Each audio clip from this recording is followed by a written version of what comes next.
लीजिए सुनिए प्रेमचंद की लिखी कहानी गिला। वाचन समीर गोस्वामी का है।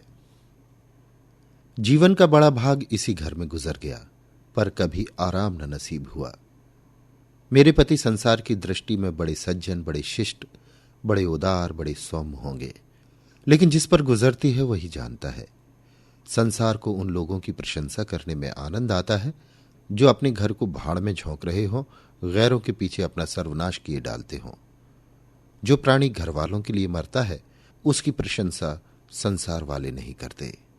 वो तो उनकी दृष्टि में स्वार्थी है, कृपण है, संकीर्ण हृदय है, आचार भ्रष्ट है। इसी तरह जो लोग बाहर वालों के लिए मरते हैं उनकी प्रशंसा घर वाले क्यों करने लगे। अब इन्हीं को देखो, सारे दिन मुझे जलाया करते हैं। मैं पर्दा तो नहीं करती, लेकिन सौदे सुलफ के लिए बाजार जाना बुरा मालूम होता है। और इनका ये हाल है कि चीज मंगाओ तो ऐसी दुकान से लाएंगे जहां कोई ग्राहक भूल कर भी न जाता हो। ऐसी दुकान पर न तो चीज अच्छी मिलती है, न तौल ठीक होती है, न दाम ही उचित होते हैं। ये दोष न होते तो वो दुकान बदनाम क्यों होती। पर इन्हें ऐसी ही गई बीती दुकानों की चीजें लाने का मरज है। बार बार कह दिया साहब कि चलती हुई दुकान से सौदे लाया करो, वहां माल अधिक खपता है, इसलिए ताजा माल आता रहता है। पर इनकी तो टुटपुंजिया से बनती है और वे इन्हें उल्टे छुरे से मूड़ते हैं। गेहूं लाएंगे तो सारे बाजार से खराब, घुना हुआ चावल ऐसा मोटा कि बैल भी न पूछे, दाल में कराई और कंकड़ भरे हुए, मनो लकड़ी जला डालो क्या मजाल की गले। घी लाएंगे तो आधा आधा तेल या 16 आने काटो जैम, और दरअसल घी से एक छटाक कम। तेल लाएंगे तो मिलावट, बालों में डालो तो चिमट जाए, पर दाम दे आएंगे शुद्ध आंवले के तेल का। किसी चलती हुई नामी दुकान पर जाते तो इन्हें जैसे डर लगता है, शायद ऊंची दुकान और फीके पकवान के कायल हैं। मेरा अनुभव तो यह है कि नीची दुकान पर ही सड़े पकवान मिलते हैं। एक दिन की बात हो तो बर्दाश्त कर ली जाए, रोज रोज का टंटा नहीं सहा जाता। मैं पूछती हूं, आखिर आप टुटपुंजियों की दुकान पर जाते ही क्यों हैं? क्या उनके पालन पोषण का ठेका तुम्ही ने ले लिया है? आप फरमाते हैं। मुझे देखकर सबके सब बुलाने लगते हैं। वाह, क्या कहना, कितनी दूर की बात कही है। जरा इन्हें बुला लिया और खुशामद के 2 शब्द सुना दिए, थोड़ी सी स्तुति कर दी, बस आपका मिजाज आसमान पर जा पहुंचा। फिर इन्हें सुध ही नहीं रहती कि कूड़ा करकट बांध रहा है या क्या। पूछती हूं, तुम उस रास्ते से जाते ही क्यों हो? क्यों किसी दूसरे रास्ते से नहीं जाते? ऐसे उठाई गिरों को मुंह ही क्यों लगाते हो? इसका कोई जवाब नहीं। एक चुप 100 बाधाओं को हराती है। एक बार एक गहना बनवाने को दिया। मैं तो महाशय को जानती थी, इनसे कुछ पूछना व्यर्थ समझा। अपने पहचान के एक सुनार को बुला रही थी। संयोग से आप भी विराजमान थे। बोले, ये संप्रदाय विश्वास के योग्य नहीं, धोखा खाओगे। मैं एक सुनार को जानता हूं, मेरे साथ का पढ़ा हुआ है, बरसों साथ साथ खेले हैं, वो मेरे साथ चालबाजी नहीं कर सकता। मैंने भी समझा जब इनका मित्र है और वो भी बचपन का, तो कहां तक दोस्ती का हक न निभाएगा। सोने का एक आभूषण और 100 रुपये इनके हवाले किए। इस भले मानस ने वो आभूषण और रुपये न जाने किस बेईमान को दे दिए कि बरसों के झंझट के बाद जब चीज बनकर आई तो 8 आने तांबा और इतनी भद्दी की देखकर घिन लगती थी। बरसों की अभिलाषा धूल में मिल गई, रो पीट कर बैठ रही। ऐसे ऐसे वफादार तो इनके मित्र हैं जिन्हें मित्र की गर्दन पर छुरी फेरने में कोई संकोच नहीं। इनकी दोस्ती भी उन्हीं लोगों से है जो जमाने भर के जट, गिरहकट, लंगोटी में फाक खेलने वाले फाके मस्त हैं, जिनका उद्यमी इन जैसे आंख के अंधों से दोस्ती गांठना है। नित्य ही एक न एक महाशय उधार मांगने के लिए सिर पर सवार रहते हैं और बिना लिए गला नहीं छोड़ते। मगर ऐसा कभी नहीं हुआ कि किसी ने रुपए चुकाए हो। आदमी एक बार खोकर सीखता है, 2 बार खोकर सीखता है, किंतु ये भले मानस 1000 बार खोकर भी नहीं सीखते। जब कहती हूं रुपए तो दे आए, अब मांग क्यों नहीं लाते? क्या मर गए वो तुम्हारे दोस्त? तो बस बगलें झांक कर रह जाते हैं। आपसे मित्रों को सूखा जवाब नहीं दिया जाता। खैर, सूखा जवाब न दो, मैं भी नहीं कहती कि दोस्तों से बेमुरव्वती करो, मगर चिकनी चुपड़ी बातें तो बना सकते हो, बहाने तो कर सकते हो। किसी मित्र ने रुपए मांगे और आपके सिर पर बोझ पड़ा, बेचारे कैसे इनकार करें? आखिर लोग जान जाएंगे कि नहीं कि ये महाशय भी खुक्कल ही हैं। इनकी हविस ये है कि दुनिया इन्हें संपन्न समझती रहे, चाहे मेरे गहने ही क्यों न गिरों रखने पड़े। सच कहती हूं, कभी कभी तो एक एक पैसे की तंगी हो जाती है और इन भले आदमी को रुपए जैसे घर में काटते हैं। जब तक रुपए के वारे न्यारे न कर ले, इन्हें चैन नहीं। इनकी करतूत कहां तक गाऊं, मेरी तो नाक में दम आ गया। एक न एक मेहमान रोज यमराज की भांति सिर पर सवार रहते हैं। न जाने कहां के बेफिक्रे इनके मित्र हैं। कोई कहीं से आकर मरता है, कोई कहीं से। घर क्या है, अपाहिजों का अड्डा है। जरा सा तो घर, मुश्किल से 2 पलंग, ओढ़ना बिछौना भी फालतू नहीं। मगर आप हैं कि मित्रों को निमंत्रण देने को तैयार। आप तो अतिथि के साथ लेटेंगे, इसलिए इन्हें चारपाई भी चाहिए, ओढ़ना बिछौना भी चाहिए, नहीं तो घर का पर्दा खुल जाए। जाता है मेरे बच्चों के सिर। गर्मियों में तो खैर कोई मुजायका नहीं, लेकिन जाड़ों में तो ईश्वर ही याद आते हैं। गर्मियों में भी खुली छत पर तो मेहमानों का अधिकार हो जाता है। अब मैं बच्चों को लिए पिंजड़े में पड़ी फड़फड़ाया करूं। इन्हें इतनी समझ भी नहीं कि जब घर की ये दशा है तो क्यों ऐसे मेहमान बनाए जिनके पास कपड़े लत्ते तक नहीं। ईश्वर की दया से इनके सभी मित्र इसी श्रेणी के हैं। एक भी ऐसा माई का लाल नहीं जो समय पड़ने पर धेले से भी इनकी मदद कर सके। 2-1 बार महाशय को इसका अनुभव अत्यंत कटु अनुभव हो चुका है, मगर इस जड़ भरत ने जैसे आंखें न खोलने की कसम खा ली है। ऐसे ही दरिद्र भट्टाचार्यों से इनकी पटती है। शहर में इतने लक्ष्मी के पुत्र हैं, पर आपका किसी से परिचय नहीं। उनके पास जाते इनकी आत्मा दुखती है। दोस्ती गांठेंगे ऐसों से जिनके घर में खाने का ठिकाना नहीं। एक बार हमारा कहार छोड़कर चला गया और कई दिन कोई दूसरा कहार न मिला। किसी चतुर और कुशल कहार की तलाश में थी, किंतु आपको जल्द से जल्द कोई आदमी रख लेने की धुन सवार हो गई। घर के सारे काम पूर्ववत चल रहे थे, पर आपको मालूम हो रहा था कि गाड़ी रुकी हुई है। मेरा जूठे बर्तन मांजना और साग भाजी के लिए बाजार जाना इनके लिए असह्य हो उठा। एक दिन जाने कहां से एक बांगड़ू को पकड़ लाए। उसकी सूरत कह देती थी कि कोई जांगलू है, मगर आपने उसका ऐसा बखान किया कि क्या कहूं। बड़ा होशियार है, बड़ा आज्ञाकारी, परले सिरे का मेहनती, गजब का सलीकेदार और बहुत ही ईमानदार। खैर, मैंने उसे रख लिया। मैं बार बार क्यों इनकी बातों में आ जाती हूं, इसका मुझे स्वयं आश्चर्य है। ये आदमी केवल रूप से आदमी था, आदमियत के और कोई लक्षण उसमें न थे। किसी काम की तमीज नहीं। बेईमान न था, पर गधा अव्वल दर्जे का। बेईमान होता तो कम से कम इतनी तस्कीन तो होती कि खुद खा जाता। अभागा दुकानदारों के हाथों लुट जाता था। 10 तक की गिनती उसे न आती थी। 1 रुपया देकर बाजार भेजूं तो संध्या तक हिसाब न समझा सके। क्रोध पी पी कर रह जाती थी। रक्त खौलने लगता था कि दुष्ट के कान उखाड़ लूं, मगर इन महाशय को उसे कभी कुछ कहते नहीं देखा। डांटना तो दूर की बात है। आप नहा धोकर धोती छांट रहे हैं और वो दूर बैठा तमाशा देख रहा है। मैं तो खून पी जाती, लेकिन इन्हें जरा भी गम नहीं। जब मेरे डांटने पर धोती छांटने जाता भी तो आप उसे समीप न आने देते। बस उसके दोषों को गुण बनाकर दिखाया करते थे, और इस प्रयास में सफल न होते तो दोषों पर पर्दा डाल देते थे। मूर्ख को झाड़ू लगाने की तमीज न थी। मर्दाना कमरा ही तो सारे घर में ढंग का एक कमरा है, उसमें झाड़ू लगाता तो इधर की चीज उधर, ऊपर की नीचे, मानो कमरे में भूकंप आ गया हो। और गर्द का ये हाल कि सांस लेना कठिन, पर आप शांतिपूर्वक कमरे में बैठे हैं जैसी कोई बात ही नहीं। एक दिन मैंने उसे खूब डांटा। कल से ठीक ठीक झाड़ू न लगाई तो कान पकड़कर निकाल दूंगी। सवेरे सोकर उठी तो देखती हूं कि कमरे में झाड़ू लगी हुई है और हर एक चीज करीने से रखी हुई है। गर्द गुबार का नाम नहीं। मैं चकित होकर देखने लगी तो आप हंसकर बोले, देखती क्या हो, आज घूरे ने बड़े सवेरे उठकर झाड़ू लगाई है। मैंने समझा दिया, तुम तो ढंग से बताती नहीं, उल्टे डांटने लगती हो। मैंने समझा खैर दुष्ट ने कम से कम एक काम तो सलीके से किया। अब रोज कमरा साफ सुथरा मिलता। घूरे मेरी दृष्टि में विश्वासी बनने लगा।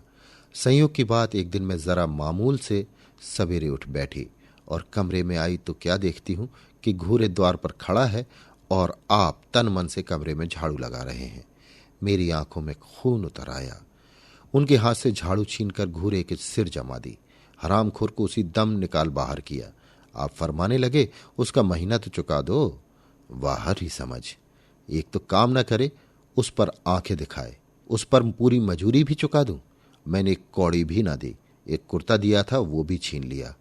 इस पर जड़ भरत महाशय मुझसे कई दिन रूठे रहे, घर छोड़कर भागे जाते थे, बड़ी मुश्किलों से रुके। ऐसे ऐसे भौंदू भी संसार में पड़े हैं। मैं ना होती तो शायद अब तक इन्हें किसी ने बाजार में बेच दिया होता। एक दिन मेहतर ने उतारे कपड़ों का सवाल किया। इस बेकारी के जमाने में फालतू कपड़े तो शायद पुलिस वालों या रईसों के घर में हों, मेरे घर में तो जरूरी कपड़े भी काफी नहीं। आपका वस्त्रालय एक बक्ची में आ जाएगा जो डाक के पार्सल से कहीं भेजा जा सकता है। फिर इस साल जाड़ों के कपड़े बनवाने की नौबत न आई।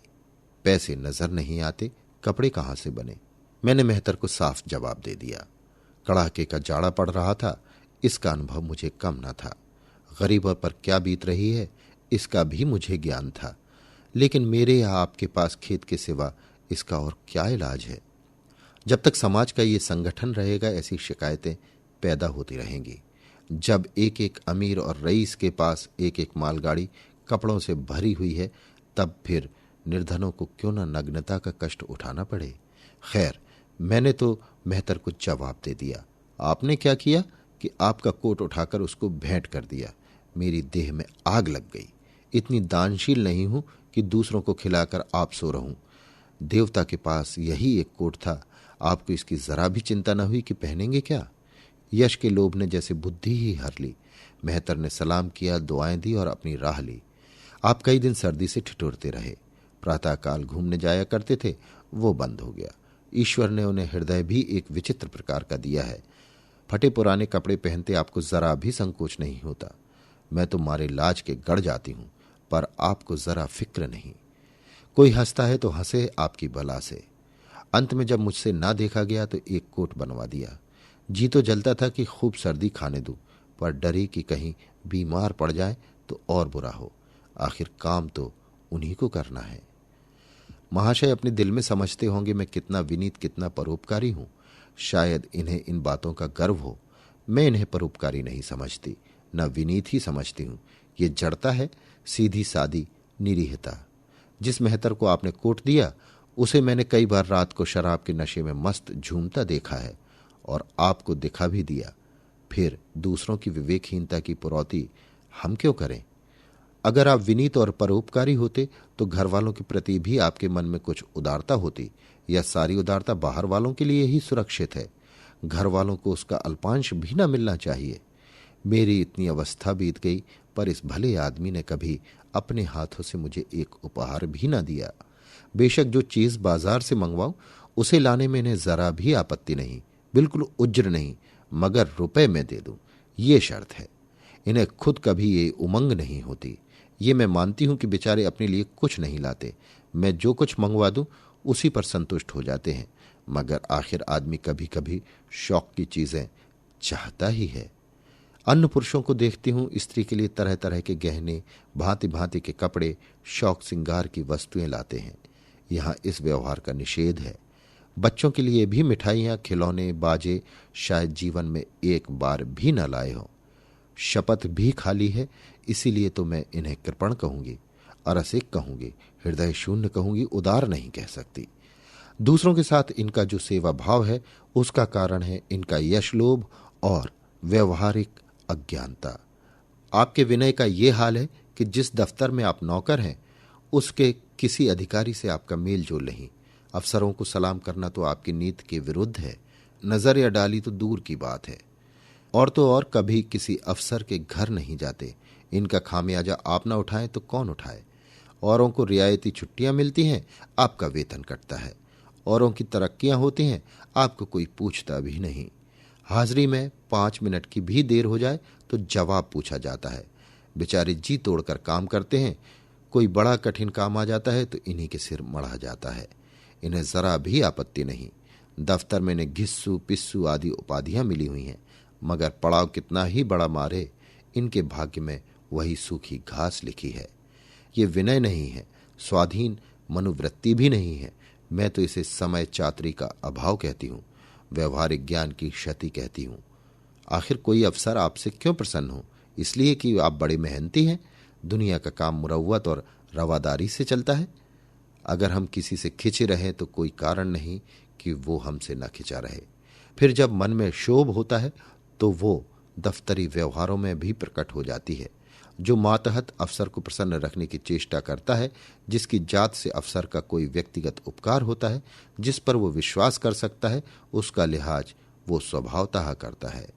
ऐसे सिरागियों से क्यों किसी को सहानुभूति होने लगी? अफसर भी तो मनुष्य है। उसके हृदय में जो सम्मान और विशिष्टता की कामना है वो कहाँ पूरी हो? जब अधीनस्थ कर्मचारी ही उससे फिरंट रहें तो क्या उसके अफसर उसे सलाम करने आएंगे?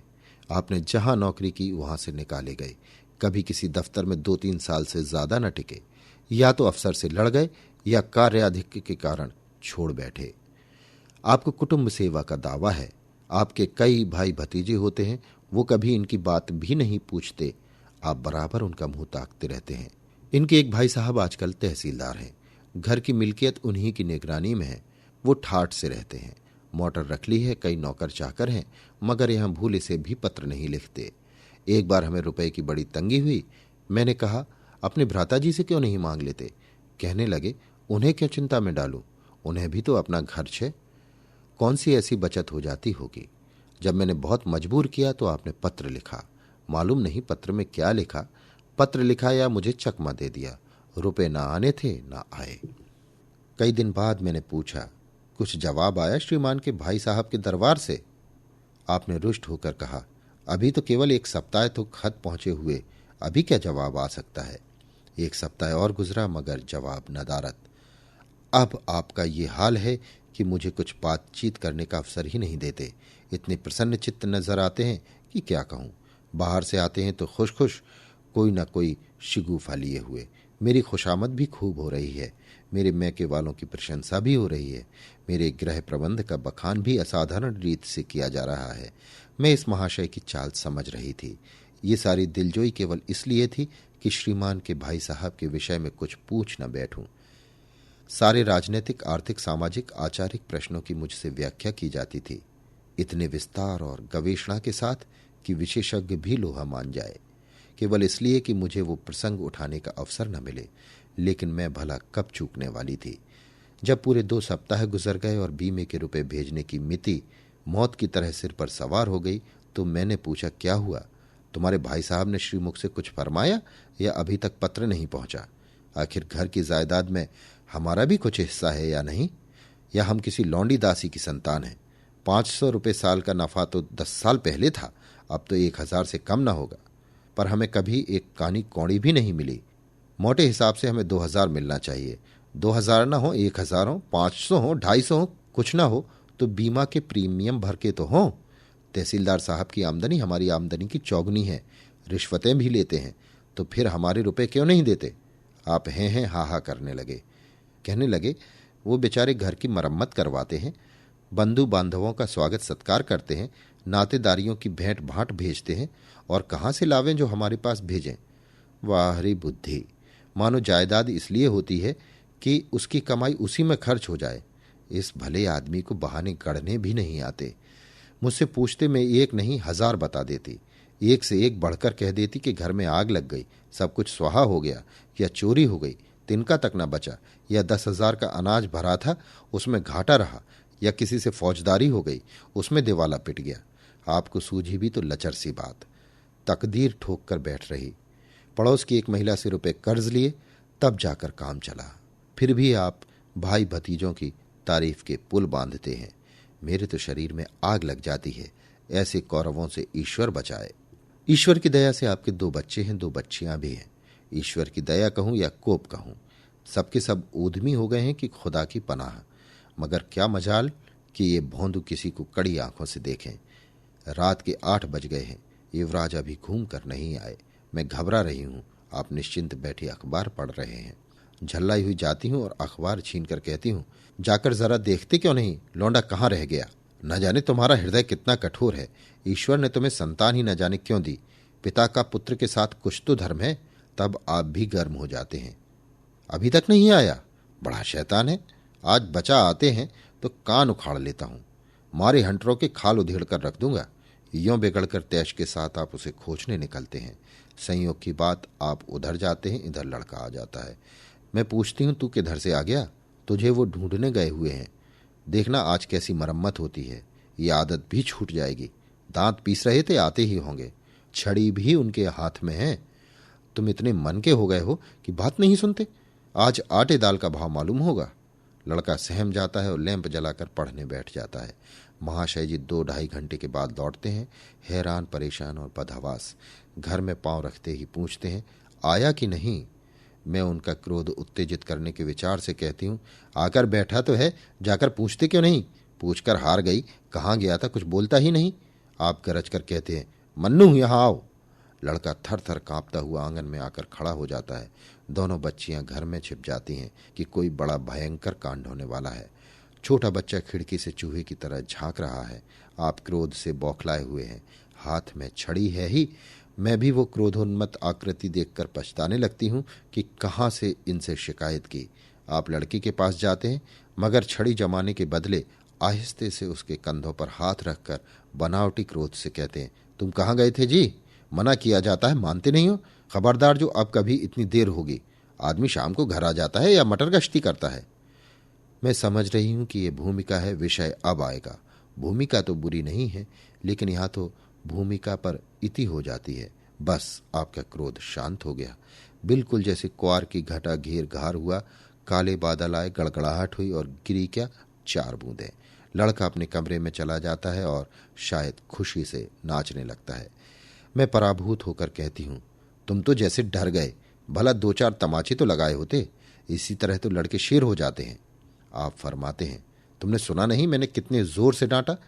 बचा की जान निकल गई होगी। देख लेना जो फिर कभी देर में आए। तुमने डांटा तो नहीं? हाँ, आंसू पहुंच दिए। तुमने मेरी डांट सुनी नहीं? क्या कहना आपकी डांट का, लोगों के कान बहरे हो गए। लाओ तुम्हारा गला सहला दूं। आपने एक नया सिद्धांत निकाला है कि दंड देने से लड़के खराब हो जाते हैं। आपके विचार से लड़कों को आजाद रहना चाहिए। उन पर किसी तरह का बंधन, शासन या दबाव न होना चाहिए। आपके मत से शासन बालकों के मानसिक विकास में बाधक होता है। इसी का ये फल है कि लड़के बेनकेल के ऊंट बने हुए हैं। कोई 1 मिनट भी किताब खोलकर नहीं बैठता। कभी गुल्ली डंडा है, कभी गोलियां, कभी कनकौवे। श्रीमान भी लड़कों के साथ खेलते हैं। 40 की उम्र और लड़कपन इतना। मेरे पिताजी के सामने मजाल थी कि कोई लड़का कनकौवा उड़ा ले या गुल्ली डंडा खेल सके। खून पी जाते। प्रातःकाल से लड़कों को लेकर बैठ जाते थे। स्कूल से ज्यों ही लड़के आते फिर ले बैठते थे। बस संध्या समय आधा घंटे की छुट्टी देते थे। रात को फिर जोत देते। ये नहीं कि आप तो अखबार पढ़ा करें और लड़के गली गली भटकते फिरे। कभी कभी आप सींग कटाकर बछड़े बन जाते हैं। लड़कों के साथ ताश खेलने बैठा करते हैं। ऐसे बाप का भला लड़कों पर क्या रौब हो सकता है। पिताजी के सामने मेरे भाई सीधे ताक नहीं सकते थे। उनकी आवाज सुनते ही तहलका मच जाता था। उन्होंने घर में कदम रखा और शांति का साम्राज्य हुआ। उनके सम्मुख जाते लड़कों के प्राण सूखते थे। उसी शासन की ये बरकत है कि सभी लड़के अच्छे अच्छे पदों पर पहुंच गए। हाँ, स्वास्थ्य किसी का अच्छा नहीं है, तो पिताजी ही का स्वास्थ्य कौन सा बड़ा अच्छा था। बेचारे हमेशा किसी न किसी औषधि का सेवन करते रहते थे। और क्या कहूं, एक दिन तो हद ही हो गई। श्रीमान जी लड़कों को कनकौवे उड़ाने की शिक्षा दे रहे थे। यों घुमाओ, यों गोता दो, यों खींचो, यों ढील दो। ऐसा तन मन से सिखा रहे थे मानो गुरु मंत्र दे रहे हों। उस दिन मैंने इनकी ऐसी खबर ली कि याद करते होंगे। तुम कौन होते हो मेरे बच्चों को बिगाड़ने वाले? तुम्हें घर से कोई मतलब नहीं है ना हो, लेकिन आप मेरे बच्चों को खराब न कीजिए। बुरी बुरी आदतें ना सिखाइए। आप उन्हें सुधार नहीं सकते तो कम से कम बिगाड़िए मत। लगे बगलें झांकने। मैं चाहती हूं एक बार ये भी गरम पड़े तो अपना चंडी रूप दिखाऊं, पर ये इतना जल्द दब जाते हैं कि मैं हार जाती हूं। पिताजी किसी लड़के को मेले तमाशे न ले जाते थे। लड़का सिर पटक कर मर जाए पर जरा भी न पसीजते थे। और इन महात्मा जी का ये हाल है कि एक एक से पूछकर मेले ले जाते हैं। चलो चलो, वहां बड़ी बहार है, खूब आतिशबाजियां छूटेंगी, गुब्बारे रहेंगे, विलायती चरखियां भी हैं, उन पर मजे से बैठना। और तो और आप लड़कों को हॉकी खेलने से भी नहीं रोकते। ये अंग्रेजी खेल भी कितने जानलेवा होते हैं। क्रिकेट, फुटबॉल, हॉकी एक से एक घातक। गेंद लग जाए तो जान लेकर ही छोड़े। पर आपको इन सभी खेलों से प्रेम है। कोई लड़का मैच में जीत कर आ जाता है तो ऐसे फूल उठते मानो किला जीत कर आया हो। आपको इसकी जरा भी परवाह नहीं कि चोट चपेट आ गई तो क्या होगा। हाथ पांव टूट गए तो बेचारों की जिंदगी कैसे पार लगेगी। पिछले साल कन्या का विवाह था। आपको जिद थी कि दहेज के नाम पर कानी कौड़ी भी न देंगे, चाहे कन्या आजीवन कुंवारी बैठी रहे। यहां भी आपका आदर्शवाद आकूदा। समाज के नेताओं का छल प्रपंच आए दिन देखते रहते हैं, फिर भी आपकी आंखें नहीं खुलती। जब तक समाज की ये व्यवस्था कायम है और युवती कन्या का अविवाहित रहना निंदास्पद है, तब तक ये प्रथा मिटने की नहीं। दो चार ऐसे व्यक्ति भले ही निकल आवें जो दहेज के लिए हाथ न फैलावें, लेकिन इनका परिस्थिति पर कोई असर नहीं पड़ता और कुप्रथा ज्यों की त्यों बनी हुई है। पैसों की तो कमी नहीं है, दहेज की बुराइयों पर लेक्चर दे सकते हैं, लेकिन मिलते हुए दहेज को छोड़ देने वाला मैंने आज तक न देखा। जब लड़कों की तरह लड़कियों की शिक्षा और जीविका की सुविधाएं निकल आएंगी तो ये प्रथा भी विदा हो जाएगी, उसके पहले संभव नहीं। मैंने जहां जहां संदेश भेजा, दहेज का प्रश्न उठ खड़ा हुआ और आपने प्रत्येक अवसर पर टांग अड़ाई। अब इस तरह पूरा साल गुजर गया और कन्या को 17वां लग गया तो मैंने एक जगह बात पक्की कर ली। आपने भी स्वीकार कर लिया, क्योंकि वर पक्ष ने लेन देन का प्रश्न उठाया ही नहीं। हालांकि अंतःकरण में उन लोगों को पूरा विश्वास था कि अच्छी रकम मिलेगी और मैंने भी तय कर लिया था कि यथाशक्ति कोई बात उठा न रखूंगी। विवाह के सकुशल होने में कोई संदेह न था, लेकिन इन महाशय के आगे मेरी एक न चली। ये प्रथा निंद है, ये रस्म निरर्थक है। यहां रुपए की क्या जरूरत, यहां गीतों का क्या काम। नाक में दम था। ये क्यों वो क्यों, ये तो साफ दहेज है। तुमने मेरे मुंह में कालिक लगा दी, मेरी आबरू मिटा दी। जरा सोचिए इस परिस्थिति को कि बारात द्वार पर पड़ी हुई है और यहां बात बात पर शास्त्रार्थ हो रहा है। विवाह का मुहूर्त आधी रात के बाद था।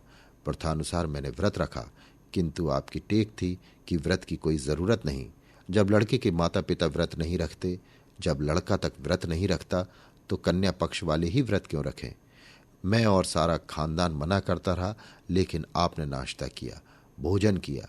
खैर, कन्यादान का मुहूर्त आया। आप सदैव से इस प्रथा के विरोधी हैं, आप इसे निषिद्ध समझते हैं। कन्या क्या दान की वस्तु है? दान रुपए पैसे जगह जमीन का हो सकता है, पशुदान भी होता है, लेकिन लड़की का दान एक लचर सी बात है। कितना समझाती हूं, पुरानी प्रथा है, वेद काल से चली आई है, शास्त्रों में इसकी व्यवस्था है। संबंधी समझा रहे हैं, पंडित समझा रहे हैं, पर आप हैं कि कान पर जू नहीं रेंगती। हाथ जोड़ती हूं, पैरों पड़ती हूं, गिड़गिड़ाती हूं, लेकिन मंडप के नीचे ना गए। और मजा ये कि आपने ही तो ये अनर्थ किया और आप ही मुझसे रूठ गए। विवाह के पश्चात महीनों बोलचाल न रही, झक मारकर मुझी को मानना पड़ा। किंतु सबसे बड़ी विडंबना यह है कि इन सारे दुर्गुणों के होते हुए भी मैं इनसे एक दिन भी पृथक नहीं रह सकती, एक क्षण का वियोग नहीं सह सकती। इन सारे दोषों पर भी मुझे इनसे प्रगाढ़ प्रेम है। इनमें ये कौन सा गुण है जिस पर मैं मुग्ध हूं, मैं खुद नहीं जानती, पर इनमें कोई बात ऐसी है जो मुझे इनकी चेरी बनाए हुए है। वो जरा मामूली सी देर में घर आते हैं तो प्राण नहों में समा जाते हैं। आज यदि विधाता इनके बदले मुझे कोई विद्या और बुद्धि का पुतला, रूप और धन का देवता भी दे, तो मैं उसकी ओर आंखें उठाकर न देखूं। ये धर्म की बेड़ी नहीं है, कदापि नहीं। प्रथागत पतिव्रत भी नहीं, बल्कि हम दोनों की प्रकृति में कुछ ऐसी क्षमताएं, कुछ व्यवस्थाएं उत्पन्न हो गई हैं, मानो किसी मशीन के कल पुर्जे घिस घिसाकर फिट हो गए हों और एक पुर्जे की जगह दूसरा पुर्जा काम न दे सके, चाहे वो पहले से कितना ही सुडोल, नया और सुदृढ़ क्यों न हो। जाने हुए रास्ते से हम निशंक आंखें बंद किए जाते हैं। उसके ऊंच नीच, मोड़ और घुमाव सब हमारी आंखों में समाये हुए हैं। अनजान रास्ते पर चलना कितना कष्टप्रद होगा। शायद आज मैं इनके दोषों को गुणों से बदलने पर भी तैयार न होंगी। अभी आप सुन रहे थे प्रेमचंद की लिखी कहानी गिला। वाचन समीर गोस्वामी का था।